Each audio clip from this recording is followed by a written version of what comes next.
Dans plusieurs vidéos de cette série, on a déjà évoqué des mots d'origine arabe. On a aussi évoqué la notion de branche. Cette fois, je vous propose de combiner ces deux idées en comparant succinctement deux langues d'une même branche. Mais après cette introduction rapide, passons à la traditionnelle devinette de début d'épisode. Le mot dont je vais vous expliquer l'étymologie est lié au plus grand best-seller de tous les temps.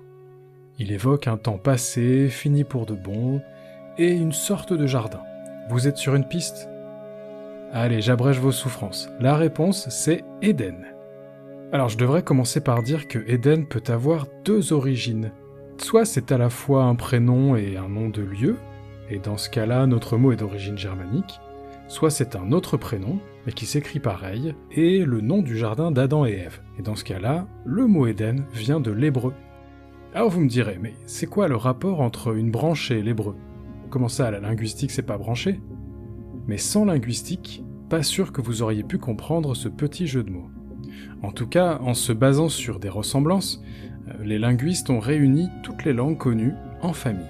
Et dans chaque famille, il y a des branches. Si deux langues font partie de la même famille, elles ont un certain nombre de points communs. Et surtout, un ancêtre en commun. Je vais laisser la grammaire de côté, je vais me concentrer sur un petit point simple à comprendre. Sans trop entrer dans les détails, mais j'y reviendrai plus tard dans d'autres vidéos, il faut savoir qu'habituellement, en hébreu comme en arabe, on n'écrit pas les voyelles.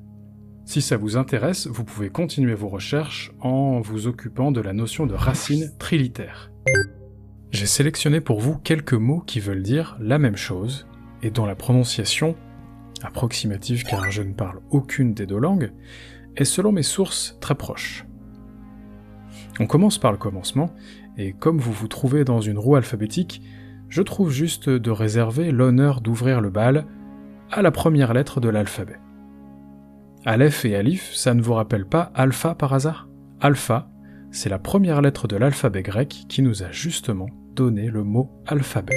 Mais après le début de l'alphabet, passons au début du jour. Et que fait-on au début du jour ? Eh bien, on se salue. Et plus exactement, on se souhaite d'aller en paix, car shalom et salam, qui veulent dire la paix, peuvent aussi se traduire par bonjour. Comme nous, le soleil s'est levé, mais je ne me risquerai pas à prononcer son nom car je ne voudrais pas vous dire de bêtises. Petit saut dans le temps, la nuit tombe. Layla, qui a donné le prénom bien connu de la chanson d'Eric Clapton, ça veut dire la nuit. Allez, on continue. Si vous avez un fils, vous le mettez au lit car la nuit est tombée.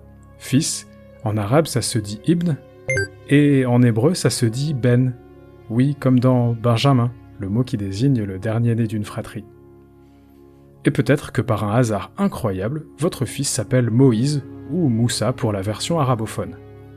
Voilà, on a fini notre revue rapide de 6 mots du quotidien voulant dire exactement la même chose et ayant une prononciation très proche en arabe et en hébreu. Petite précision, il s'agit de mots qui viennent chacun d'ancêtres communs et pas de mots empruntés récemment. Ce sont des mots qui servent à prouver que l'arabe et l'hébreu descendent de la même langue commune. C'est en partie en se basant sur une étude du vocabulaire en commun que les scientifiques ont décidé de classer ces deux langues sur la même branche linguistique. C'est clair ? J'étais tellement pris dans mes branches que j'en ai oublié de vous présenter l'étymologie du mot. Éden vient peut-être d'une autre langue sémitique.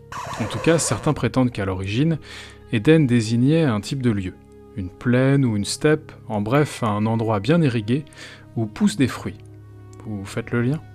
Ce n'est que plus tard qu'Éden aurait désigné le jardin fertile auquel le mot est encore associé de nos jours. Ouf, voilà, c'est fait. Nous arrivons donc à la fin de cette vidéo, mais je ne pouvais pas vous laisser sans la galexicale et la citation qui suit. À bientôt pour la lettre F, et restez curieux.